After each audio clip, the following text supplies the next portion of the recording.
Just doing my main project here. I've had a few people ask me to tell them how I've been doing it and get maybe a bit of a visual diary. So I figured, alright, why not? I'm no expert, but through a bit of research and patience and asking questions, I've discovered that it's not as hard as you might think. So what I'm going to do is just give you a bit of a brief overview of what I'm up to so far, and as I progress, give you some more info and just help you along the way, and hopefully I'll end up with a good MAME cabinet and you too could also end up with one. So let's have a bit of a closer look at what I've done so far and go through some of the things you're going to need. I'll get the camera. Okay, now I'm behind the camera so we can see what's going on. First of all, let's have a bit of a look at the cabinet. As you can see, excuse the state of the garage, it's a bit untidy at the moment. This is made from MDF with pine supports. Now, I've heard a lot of reports about what size MDF you should use, and we should do particle board or pine, but for my money, I went with MDF. Now this is 16 mils, and initially I was hearing you should use 18 or 19 mils, and I thought, well, it's a bit hard to come by. All I could find was 16 mil at Bunnings, and I got to tell you, 16 mils width. The height of this, the raw sheet, is 2400 mils high by 1200 deep, and that cost $32 per sheet. Now I rang another mob and they had 18 mil MDF, same measurements, high and width, but they wanted to charge about $95 a sheet, and I thought, well, bugger that for a joke. Triple the cost? No thanks. Now after working with the 16 mil stuff, I have to say I am very happy I did, because this is extremely heavy, this stuff.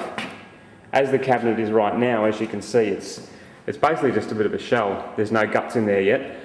As it is, it weighs a ton. So I can only imagine what 19 mil MDF would have been. It would have been horrendous. And, well, unless you're a world champion weightlifter, you want to be able to move this thing relatively easy. Which brings me on to moving this thing. Now, my initial setup for this was, as you can see back here, was some wheels, but after a bit of research and get around here, a bit further looking, that is not the ideal place for the wheels, given that all the weight of the cabinet will be putting quite a load on that those pine beams, I should say. And as you see along here, all of these holes, they're all screws that have been joined to the pine for support, and then further to that, amongst all of this junk, is the floor, which again has been secured to the pine.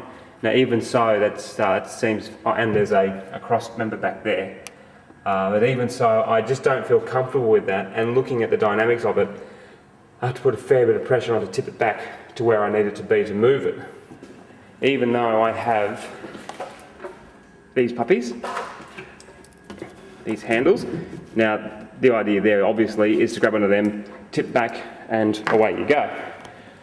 But the problem is, I've done that and I have to climb up it on like a monkey and pull right back, which as you can imagine is not the safest practice in the world, so I'm going to relocate them and I'm going to modify them. I'll show you a quick sketch I've done. It's fantastic work, I have to say. If I can just, there it is.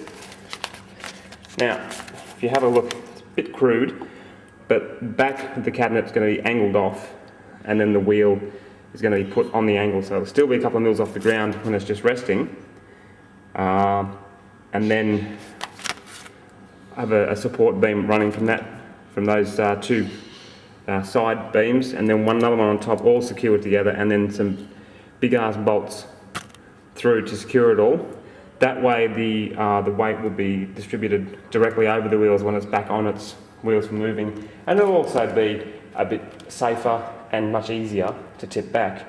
So my thanks to a member from Aussie Arcade for that tip. Now I have to say that if you have any questions about anything to do with making a cabinet or repairing one, aussiearcade.com.au, fantastic bunch of blokes. I've only been there a short time myself, but they certainly make you feel welcome, and there's a wealth of knowledge there to be tapped. Now where shall we have a look at? We've seen the MDF. These cross members are just your basic structural pine. Now it's pretty sturdy, and what I've done is we've got the edges, and then I've got one down the bottom there, one here at the front, one here just behind where the control panel is going to be, and a couple up the back. Now it's not, there's no hard and fast rules, I believe, as to where you should put them. It's a lot of common sense, because what you want to do is you want to brace this thing up, because you can't just put the two sides, the base and the front together and hope it's just going to stay there, because if you've ever tried to stand up 4 cards, they might sort of stand there and look alright, but you give them a tap, they're going to fall over. So you need to reinforce. I can't stress that enough. I haven't finished my reinforcing. As you'll see, I've got a bit here in the corner, there, and across the other side, boom, and there's one down the front, which it all sort of rests and supports on each other. I am going to put another couple in the back corner here, just so the base of it is nice and solid, because I want the majority of the weight to be in the bottom, for obvious reasons. Now, the computer's going to go on the bottom there, and that's a fairly hefty beast. That's an old Thermaltake armour with the side panels ripped off. It's going to have a bit of weight, and it's also going to have the mini stereo system in there, which will be replaced with something a bit beefier down the track, but for now, this will do. As you can see, the speakers are here, they're not staying there, they're just resting there. I had a sound test before, and they were okay. Sound, obviously, it's going to go up here. It's going to be a speaker shelf. I'm not really fussed about this area at the moment. In theory it looks alright, but until I get my marquee, there's not much I can do, because I've got to know the exact depth before I start putting anything in here. So what's going to happen is all of this is going to come out, and there's a beam up there. That's all coming out because this area is not really, well, I use the term load bearing, but it's not right, but you get what I mean. So I'll pull it all out. Once I get the marquee, then I can shore it all up and make sure it all fits, and then put the speakers, and they're going to follow the line of the cabinet, and then obviously this is for the monitor. Now I've got a 24-inch widescreen LCD monitor, so I had to make adjustments to the plan and to make it fit and look good and proportionate, rather than just like a whack monitor in there in any old fashion.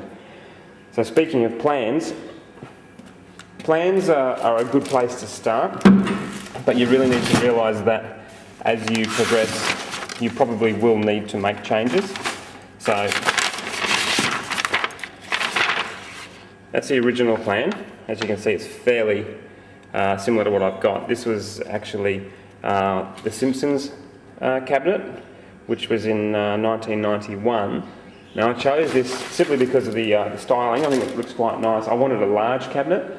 One day I might build a low boy, but for me a large cabinet's good, because it's nice to be able to have 2 people in the control panel with comfortable access to the controls without elbowing each other in the face, because you want all the fighting action on screen rather than in front of it.